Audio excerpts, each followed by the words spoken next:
जब हम साधना करने लगते हैं ना, हमारी पूरी बॉडी पेन होने लगेगी। अभी देखो, गुप्त नवरात्रों की साधना एंड हो रही है, बहुत से लोगों के हाथों पैरों में, थाइज में, शोल्डर्स में हेवीनेस यानी पेन होने लगता है। देखा नाग बंधा हुआ है, नाग को किसी ने सुइयां कीले चुभा रखी, शिवलिंग दिखा, शिवलिंग के अंदर कीले घुसा रखी, क्या समझेंगे आप?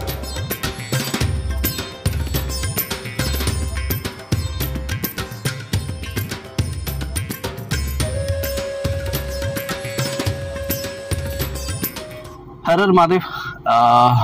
आज मैं आपको एक बहुत बड़ी चीज के बारे में बताता हूँ। जो लोग साधना के क्षेत्र में हैं उनके लिए अनुभव बहुत ज्यादा मैटर करते हैं। अगर उन्हें साधना के अंदर अनुभव की अनुभूति होती है तो वो साधनाओं में सक्सेस की ओर बढ़ते हैं और उनका और ज्यादा बात करने का मन करता है, साधना करने का मन करता है। लेकिन जो लोगों को साधना के अनुभव नहीं होते वो लोग असक्षम हो जाते हैं या फिर सफलता को प्राप्त नहीं कर पाते और उनका जो मोटिवेशन है वो टूट जाता है साधना से। तो बहुत सारे साधक ऐसे होंगे जिन लोगों को अपनी साधनाओं के अंदर अनुभव नहीं हो रहे, या फिर जिन लोगों को साधनाओं के अनुभव हो ही रहे हैं लेकिन उन्हें पता नहीं लग रहा। तो दोनों ही चीजों के अंदर साधक को नुकसान हो रहा है। तो ऐसा क्या है जो करने से आप इस चीज से बाहर आ सकेंगे? तो आज का वीडियो मैं सिर्फ इसलिए बना रहा हूं कि साधक जब अपनी साधनाओं को शुरू करता है और वो दूसरों के अनुभवों को जब सुनना शुरू कर देता है तो उस साधक को क्या नुकसान होते हैं इस चीज से। अभी तक आपने यही सुना होगा अध्यात्म जगत के अंदर कि अपने अनुभव दूसरों से शेयर मत कीजिए। लेकिन आज जिस चीज पर मैं टॉपिक बना रहा हूं, जिस टॉपिक पे मैं वीडियो बना रहा हूं वो ये कि आप दूसरों के अनुभव भी मत सुनिए।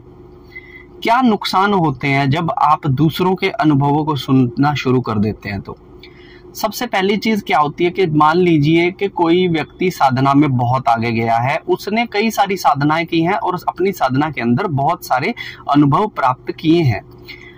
अब क्या होगा कि आप उसके अनुभवों को सुनने लग गए। उस व्यक्ति ने बता दिया कि मैं जब साधना करा तो मुझे ऐसे पायलों की आवाज आई, या फिर मुझे बादल दिखाई दिए, मुझे कई तरह के रंग दिखाई दिए, मुझे देवता दिखाई दिया, मुझे देवता के कंगन दिखाई दिए, देवता के पैर दिखाई दिए। अब जब आप कभी इस तरह के अनुभवों को सुनते हैं किसी दूसरे साधक के, तो आपका मन भी अंदर से यही इच्छा करने लग जाता है कि मेरे साथ क्यों नहीं हो रही ये अनुभव, ठीक है। या फिर आप साधना की जब शुरुआत करने लगते हैं और आप सुन लेते हैं कि ये साधना करने से इस तरह के अनुभव होते हैं, तो आप अपने मन के अंदर ये गांठ बांध लेते हैं कि यदि इस व्यक्ति को आसमान दिखाई दे रहा है तो मुझे भी आसमान ही दिखे, ठीक है। इस व्यक्ति को देवता के चरण दिखाई दे रहे हैं तो मुझे भी देवता के चरण ही दिखाई दे। और ऐसा करने से क्या हो जाता है, मैंने देखा है पिछले 6 साल में जब मैं साधकों के साथ साधना करता था तो हर एक साधक के अनुभव अलग होते थे। फॉर एग्जाम्पल, मान लीजिए किसी ने काली की साधना की, किसी को काली बहुत उग्र रूप में दिखती थी और किसी को काली बहुत ही शांत रूप में दिखती थी, ठीक है। किसी को ब्लू कलर दिखता था और किसी को जैसे आसमान में बिजली चमक रही हो इस तरह की चीजें दिखती थी, और किसी को तो छोटे छोटे फूल दिखाई देते थे सफेद और पिंक कलर के। ब्लू कलर का कोई नाम नहीं था, सफेद और पिंक कलर के फूल दिखाई देते थे। तो अब अगर हम ये सोच ले कि सामने वाले को अगर ब्लू कलर दिख रहा है तो मुझे जब तक ब्लू नहीं दिख जाएगा मेरी साधना मतलब सफल हो ही नहीं रही। इस चक्कर में साधक क्या करता है कि साधक अपने ध्यान को जहां देवता पे लगाना चाहिए वो ब्लू कलर पे लगाना शुरू कर देता है। ब्लू कलर पे लगाने का मतलब है कि अब बैठकर उसे तो प्रभु में ध्यान लगाना था, लेकिन अब वो सोच रहा है कि मुझे ब्लू कलर कब मेरी थर्ड आई पे आए, मेरी आंखों के सामने ब्लू कलर कब आए, मेरी आंखों के सामने देवता की इमेज कब बने, ठीक है ना। अब वो ये चीजें को इस चीज का ट्राई करना शुरू कर देता है और ऐसे में वो अपने पथ से पूरा भटक जाता है। अब जहां उसको दर्शन होने चाहिए थे वो दर्शन उसको नहीं होंगे, ठीक है। साधक को चाहिए था कि वो अपनी साधना में लीन रहे, उसको जो अनुभव हो रहे हैं सिर्फ उन्हें महसूस करे और वहीं पर छोड़ दे, किसी के साथ शेयर ना करे, ठीक है। लेकिन उसने दूसरे के अनुभव सुन के अपने साथ भी मन में ये गांठ बार ली कि जो अनुभव उसको हुए मेरे साथ वो अनुभव होंगे तो मुझे फायदा होगा, वरना मुझे।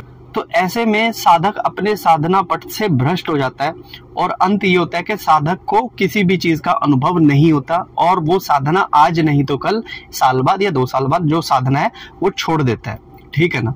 तो ये सारी चीज होती है साधनाओं के अंदर किसी के अनुभव सुनने की वजह से, ठीक है ना। अब देखिए, जो भी चीज आपको साधनाओं में मिल रही है वो जरूरी नहीं है कि जो सामने वाले को मिली वही आपको भी मिलेगी। आपका जो पिछले 100 जन्म है और सामने वाले के जो पिछले 100 जन्म है, उनमें जमीन और आसमान का अंतर है, ठीक है ना। तो हो सकता है कि उसको जल्दी देवता की प्राप्ति हो जाए, आपको लेट देवता की प्राप्ति हो, या फिर उसको लेट हो आपको जल्दी हो।